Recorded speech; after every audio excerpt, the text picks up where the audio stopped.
in today's video, I'm going to show you guys how to change the oil on a 2004 Volkswagen Jetta with a 2.0 four-cylinder engine. So that's going to be a pretty easy process, straightforward. So let's jump right into it. All right, so the first thing you're going to want to do, as with any vehicle, when you change the oil or you're going to be working underneath, get it propped up safely and securely. So we have our ramps here. The brake is set, so the car's not going to move. And we've got it, up off the ground safely to where we can work on it. Second thing is we're going to go ahead and open the hood here, and let's see if I can do this one-handed, and I can. Good deal. All right, so first thing you want to do while you're under here is go ahead and locate your oil fill cap. So we're going to go ahead and loosen that. We can just set it right there off the side. What you want to do is you just want to let air in there, so that way it'll make it drain a little bit faster. Same thing with the dipstick here. So we're going to lift that up a little bit, and we'll just leave that just like that. And then we're going to get underneath the car and drain the oil. All right, so once you're under here, you're going to want to locate the oil pan, which is going to be right here. Now, real quick, I wanted to stop for a second because when I climbed up underneath here, I noticed some fluid that was just kind of hanging out, and I want to show you this. So I'm kind of concerned at the moment. Let me get my thing in position here. So if you can see, it's kind of wet right around here, and you can see that dried pink residue, which that should be the coolant that was at one point leaking. But it's looking like, to me, we have some fresh fluid here. And I just had my wife start up the car before I got underneath here to see if I could see where it was dripping from, and I couldn't see anything. So I don't know if this is residual from when he did the repair on the heater core and where coolant had, dripped down. It's always a good possibility. So we're going to keep an eye on that, and we'll kind of clean this up. But we're not going to talk about that too much in this video. If anybody has any pointers of what that could be, you can see where it's wet all around in there, and then it's blown back from, driving. But anyway, so let's get back to the topic of the video. So this is your oil pan. So we're going to drain the oil, which is right here. Here's your drain bolt. So let me get a socket, and I'll figure out which size that is. Yep, so 16 millimeter. And hopefully that's a good shot. You guys can see it. If it isn't, I'll just edit this part out. But you're going to want to go ahead and crack this loose. Oops.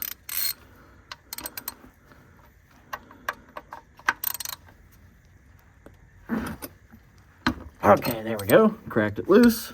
Now, let me pick up the camera here. Hopefully you guys were able to see that. We're going to get our drain pan into position here. And one thing you want to make sure is that the cap is on tight, because you don't want to have the cap off of there and then you can't, or the oil drains right back out of the damn drain pan. All right, so we're just going to get that off, and then we are going to let the oil drain right into the pan. I'm going to set the bolt off to the side here, and then we're going to let that drain. All right, and then once that has drained pretty much all the way out, we are going to put the drain plug back in. You can replace the drain plug if you choose to, as long as you don't have any leaks. I'm not going to necessarily worry about it too much. And there we go. And then you're just going to want to make sure that you snug that down hand tight. Don't over tighten it though. You will strip it out. So always remember to not over tighten. And there we go. She is tight. And then you'll just want to take your rag and just wipe that off.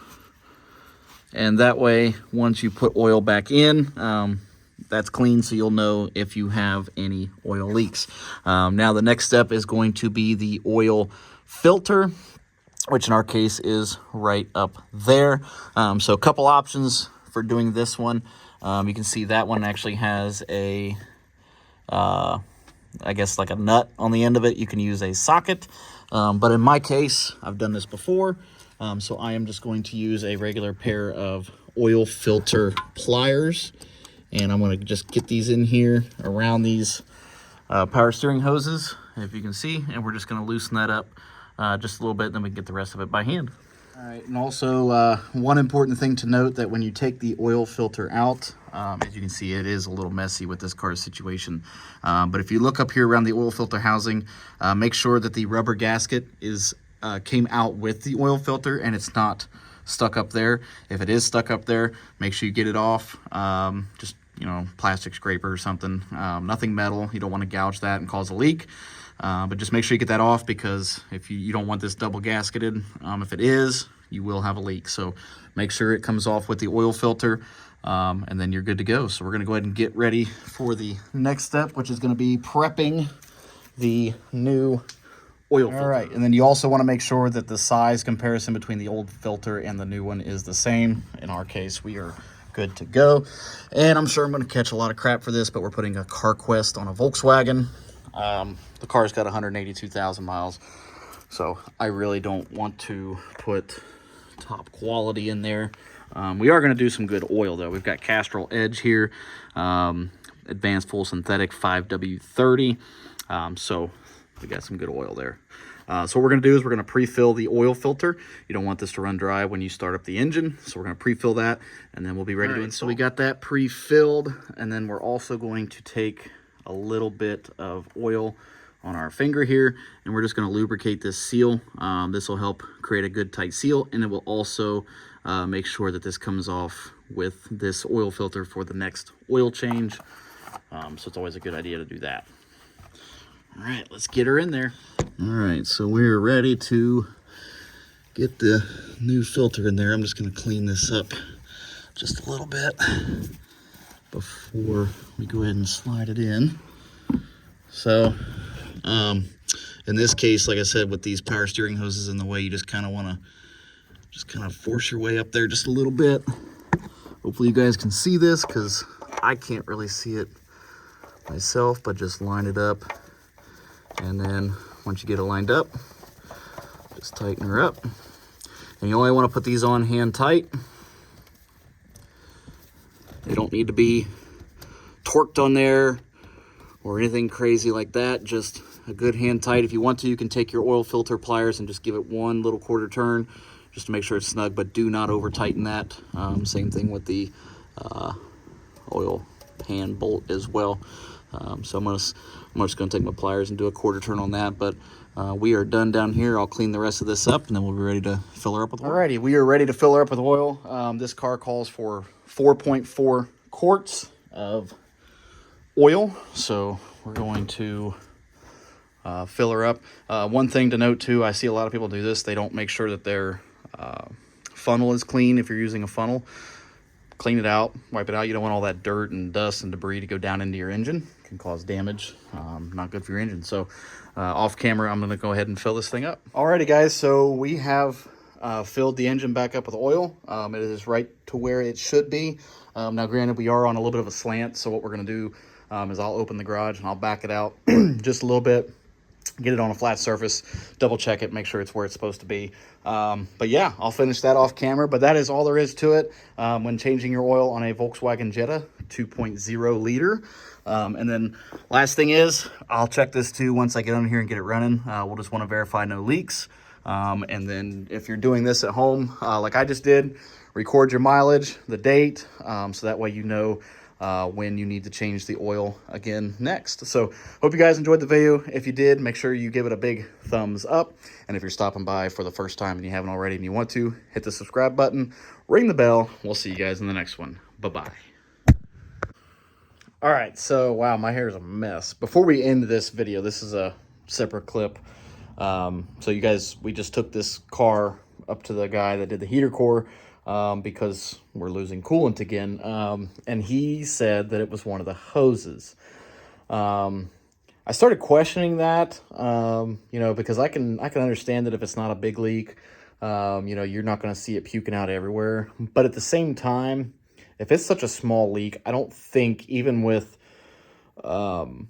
you know, air blowing it back, I don't think the whole underside of the car would be covered. I think that's quite excessive in my opinion. So my wheels are turning, right? So I went ahead and just took out the air box here and wanted to look at it myself a little bit more closely. And I'm gonna flip you around and show you what I found. All right, so yeah, the lighting sucks. So basically, you guys can see, you can actually kind of see where it's steaming a little bit down there. It's kind of hard to see. I don't know if you can see that steam a little bit. But basically, where this coolant is coming from, I'm gonna see if I can get my camera down here. You can see right there where it's wet, and then right below that is right behind the oil pan, which is where I was seeing it come down the bottom. Well, you can see that's quite a bit. There's one hose, not really too much of a leakage there, and then there's the other hose. Not really anything leaking out of that either. But what I found, and this is going to be hard to get you in here. There we go. You can see how wet it is underneath there.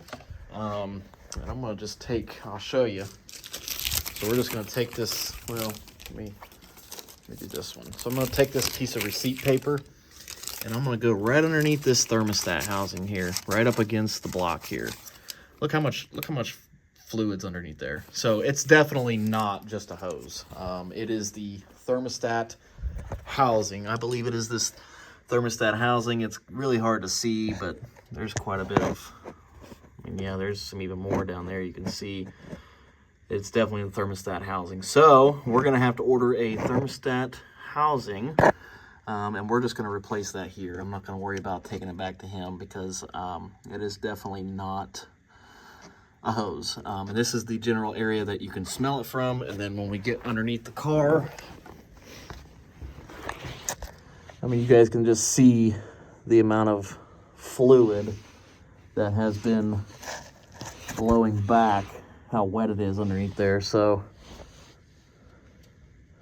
yeah, there's the oil filter. We just did the oil change. So yeah, I definitely think that it's the thermostat housing. So we're gonna order one on Rock Auto, and then we'll change it out here ourselves. I mean, this car's been sitting so long, and it's been neglected, and it's probably the original one. Actually, I think it is the original one, looking at it. Germany, yeah, so definitely looks like VDO, actually. No, V80.